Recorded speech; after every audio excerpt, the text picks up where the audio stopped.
As Iraqis struggle to recover, many Christians have taken refuge in Kurdistan. It's a semi-autonomous region in the north of Iraq. Lauren Ashburn recently interviewed a Kurdistan official who says help is desperately needed.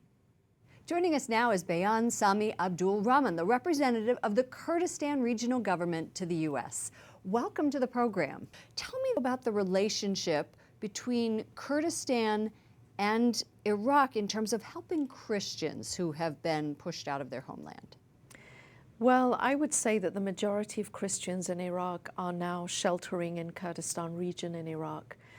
There are very, very few Christian families that are left in Baghdad or Basra even. Basra used to be a thriving center for Christians in Iraq, but that's a long time ago.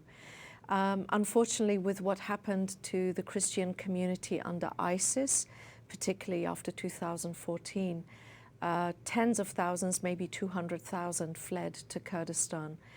To be honest, we don't get much cooperation from Baghdad in terms of caring for the displaced, whoever they are, whether they're Christian, Yazidis, or the Muslim Arabs. There are about 1 million Muslim Arabs who have sheltered in Kurdistan. Baghdad doesn't help us very much.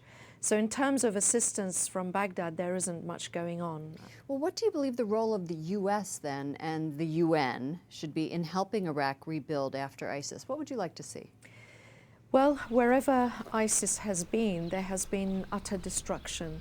And they have also left mines and unexploded devices. IEDs, yes. When we were in one of the towns, I saw posted on different doorways, the IEDs and people walking through the field. In other words, I couldn't read it, but it said, be careful.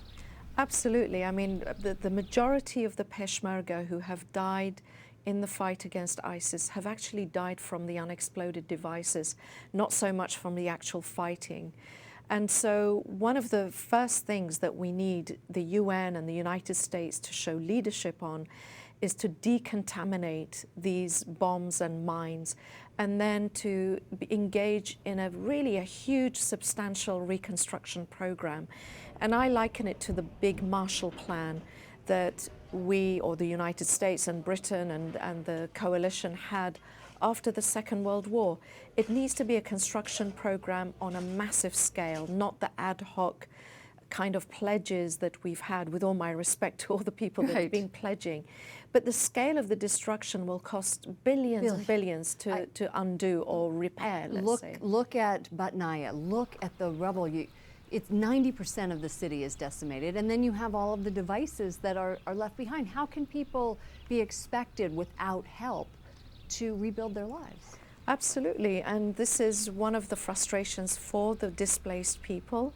They want to go home, and we want them to go home, not just because, of course, we have the responsibility to provide for them, but we don't want the Christians to leave Iraq or to leave Kurdistan. Of course. It's their homeland. They were there before many of us were there, and we want them to stay. And the longer that they're displaced, the longer they're away from home, away from their business, from their school or whatever, the more likely that they'll get on a rickety boat and go to Australia or go to Italy or go someplace else. That's what I've heard too.